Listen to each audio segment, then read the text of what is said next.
మోసపూరిత మాయమాటలతో అధికారంలోకి వచ్చి 5 ఏళ్ల కాలంగా ఆంధ్ర రాష్ట్రంలో పేదల సంపదను దోచుకుంటున్న దోపిడీ ప్రభుత్వాన్ని ఇంటికి సాగనంపి సంపదను సృష్టించి ఆంధ్రప్రదేశ్ను అభివృద్ధి పదంలో నడిపించే చంద్రన్న ప్రభుత్వాన్ని అధికారంలోకి తెచ్చుకోవడానికి ఆంధ్ర రాష్ట్ర ప్రజలు ఎన్నికల కోసం ఎదురు చూస్తున్నారని కాకినాడ సిటీ మాజీ ఎమ్మెల్యే వనమాడి కొండబాబు పేర్కొన్నారు. ప్రజాగలం ఎన్నికల ప్రచార కార్యక్రమంలో భాగంగా కాకినాడ సిటీ నియోజకవర్గ తెలుగుదేశం జనసేన భాజపా పార్టీ ఉమ్మడి ఎమ్మెల్యే అభ్యర్థి వనమాడి కొండబాబు కాకినాడ జగన్నాథపురంలోని ఘాటి సెంటర్ వద్ద ప్రజాగలం బహిరంగ సభ నిర్వహించారు.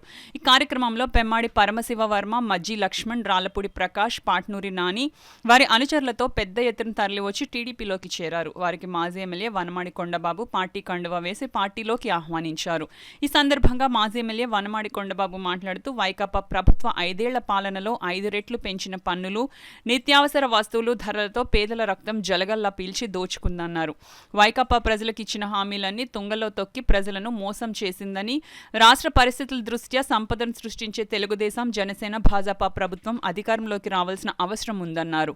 ఈ కార్యక్రమంలో డివిజన్ ఇన్ఛార్జ్ పాలిక నాని, మేడిశెట్టి చిన్ని, గెడ్డం పూర్ణ చంద్రశేఖరరావు, సంఘాని నాగూర్, సంఘాని గంగాధరం, నాయకులు కామాడి సీతా దశరథుడు, కడియాల సత్యనారాయణమూర్తి, గుత్తుల రమణ, పెద్ద సంఖ్యలో పార్టీ నాయకులు కార్యకర్తలు పాల్గొన్నారు.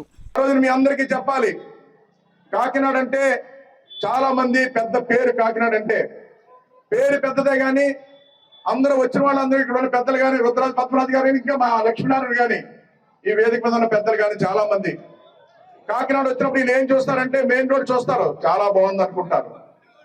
సినిమా రోడ్ చూస్తారు, సినిమా రోడ్లు అన్ని సినిమాలన్నీ ఒకే వీధిలో ఉన్నాయి, చాలా బాగుంది, సినిమాలు ఉన్నాయి, ఎక్కడా లేదు ఇలాగా సినిమా రోడ్ చాలా బాగుంటది కాకినాడ అనేవారు.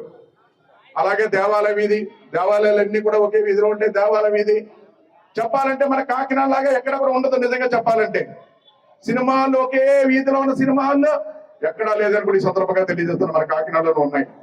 అలాగే దేవాలయ వీధి, దేవాలయాలన్నీ ఒకే వీధిలో ఉన్న దేవాలయాలు ఎక్కడా లేదు, మన కాకినాడలో ఉన్నాయని కూడా సందర్భంగా తెలియజేస్తున్నాం. మెయిన్ రోడ్డు ఎవరు వచ్చినా మేము 3 రోడ్లు చూస్తారు, ఆ 3 రోడ్లు చూసి కాకినాడ చాలా బాగుంది అనుకునేవారు.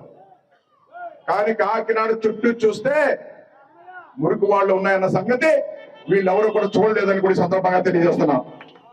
మురికి వాళ్ళు ఎప్పుడు గుర్తించామండి? తెలుగుదేశం ప్రభుత్వం అధికారంలో వచ్చిన తర్వాత 99లో నేను ఎమ్మెల్యే అయిన తర్వాత, గతంలో కూడా తెలుగుదేశం ప్రభుత్వం అధికారంలో ఉంది, కానీ మురికి వాళ్ళు ఉన్న సంగతి ప్రభుత్వానికి ఎవరు కూడా చెప్పలేదని కూడా సందర్భంగా తెలియజేస్తున్నాం. నేను శాసనసభ్యులు అయిన తర్వాత ఈ కాకినాడ నగరంలో మురికి వాళ్ళు ఉన్నాయి, ఎక్కడికి వెళ్ళినా రోడ్లు లేవు, వర్షం వస్తే కాలనీలు మునిగిపోతున్నాయి, మంచినీళ్ళ సదుపాయాలు కూడా సరిగ్గా లేవు అన్న విషయాన్ని ఈ కాకినాడలో 63 స్లమ్స్ గుర్తించి చంద్రబాబు నాయుడు దృష్టిలో పెట్టాడు ఈ కొండబాబు అని కూడా సందర్భంగా తెలియజేస్తున్న స్లమ్స్.